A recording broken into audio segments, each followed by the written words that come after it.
আমাৰ কেন্দ্ৰীয় কমিটিৰ সম্পাদক জিলাৰ হয় স্যাৰ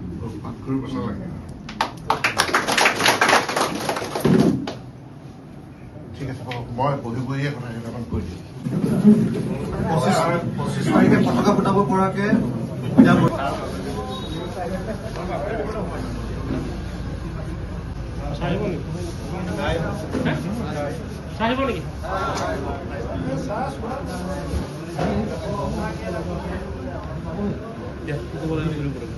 সময়তে আপুনি আমাক সেই সময়ৰ এনে নিয়ম অনুসৰি এটা আমাক সন্মান যাচিছিলে আমাৰ উন্নয়ন পৰিষদৰ দুগৰাকী সদস্য আছে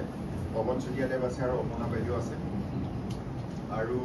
আমি গোগামুখৰ পৰা একেবাৰে মৰিধললৈকে এই মুহূৰ্তত মোৰ কথা কেন্দ্ৰলৈ আহি যাওক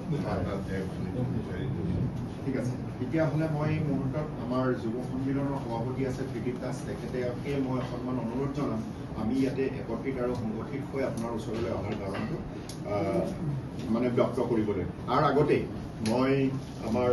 কেন্দ্ৰীয় কমিটিৰ সম্পাদক জিলাৰ হয় স্যাৰ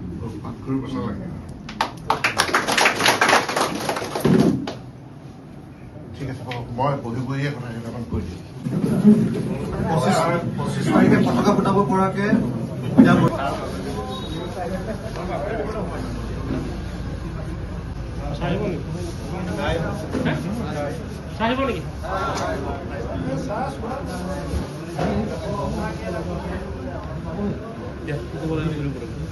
আজি আমি চুতীয়া জনগোষ্ঠীৰ ৰাইজে ধেমাজিবাসী হৈ আমি আজি মন্ত্ৰী মহোদয়ক লগ কৰিলোঁ তেওঁ আমাৰ স্থানীয় বিধায়কো হয় তেওঁক আমি এখন প্ৰতিবেদন দিছোঁ আৰু এই প্ৰতিবেদনখন এইটো যে 25 তাৰিখে যি প্ৰতিবেদন তেওঁলোকে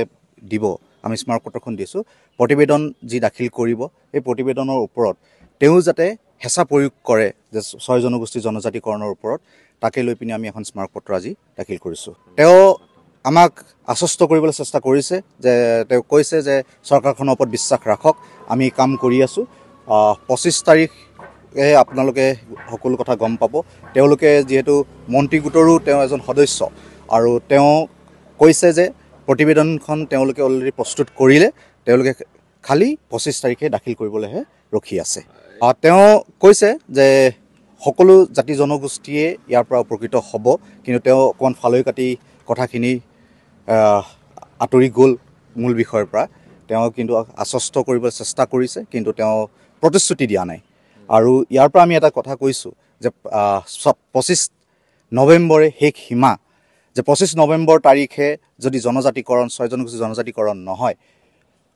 তেনেহ'লে অসম জ্বলিব হয় আমি 25 তাৰিখে ফটকা জ্বলিব নহয় অসম জ্বলিব